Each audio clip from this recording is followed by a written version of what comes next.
جاتكم اسطورة مزاين الجزيرة، جنبوا يا أهل الحلا يمين وشمالي،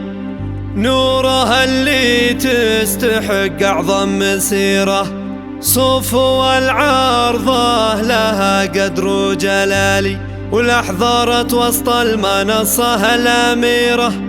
لا تحدها على عرش الجمال، أم خالد تاخذها في كل ديرة، حاكم أهل الغيد ما فيها جدالي، حاكم أهل الغيد ما فيها جدالي.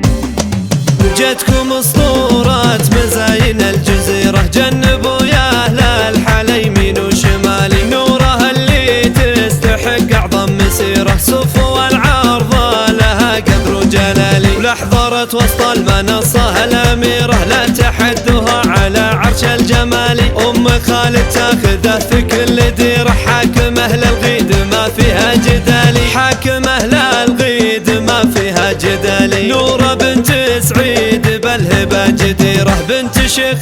برقاب المجد عالي، أم خالد لا شموخ أعظم سفيرة، حيرت من زينها كل الليالي، والقمر والشمس والدنيا بحيرة، من جمال حضورها بنت المعالي، في ثناها جفت حروف الغزيرة، زادها الله بالخصال وبالدلالي، زادها الله بالخصال وبالدلالي، صعب توصفها المدايح لو كثيرة، ولو نلبسها من عقود الجزالي، غالية وغلاها ما نلقى نظيرة، الذهب قدامها ما عاد غالي، بنت عتيبة لابت العزة الشهيرة، فخرهم يتصدر عروش الأعالي، سيرة بالمجد فاقت كل سيرة، تنذكر بين العرب أول وتالي، تنذكر بين العرب أول وتالي. جتكم اسطورة مزاين الجزيرة، جنبوا يا أهل الحلا يمين وشمالي، نورها اللي تستحق أعظم مسيرة، صفو العارضة لها قدر وجلالي، ولحظرت وسط المنصة الأميرة، لا تحدها على عرش الجمال، أم خالد تاخذه في كل ديرة، حاكم أهل الغيد ما فيها جدالي، حاكم أهل الغيد ما فيها جدالي، نورة بنت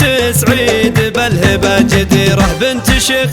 برقاب المجد عالي، أم خالد لا شموخ أعظم سفيرة، حيرت من زينها كل الليالي، والقمر والشمس والدنيا بحيرة، من جمال حضورها بنت المعالي، في ثناها جفت حروف الغزيرة، زادها الله بالخصال وبالدلالي، زادها الله بالخصال وبالدلالي، صعب توصفها المدايح لو كثيرة، ولو نلبسها من عقود الجزالي، غالية وغلاها ما نلقى نظيرة، الذهب قدامها ما عاد غالي، بنت عتيبة لابت العزة الشهيرة، فخرهم يتصدر عروش الأعالي، سيرة بالمجد فاقت كل سيرة، تنذكر بين العرب أول وتالي، تنذكر بين العرب أول وتالي.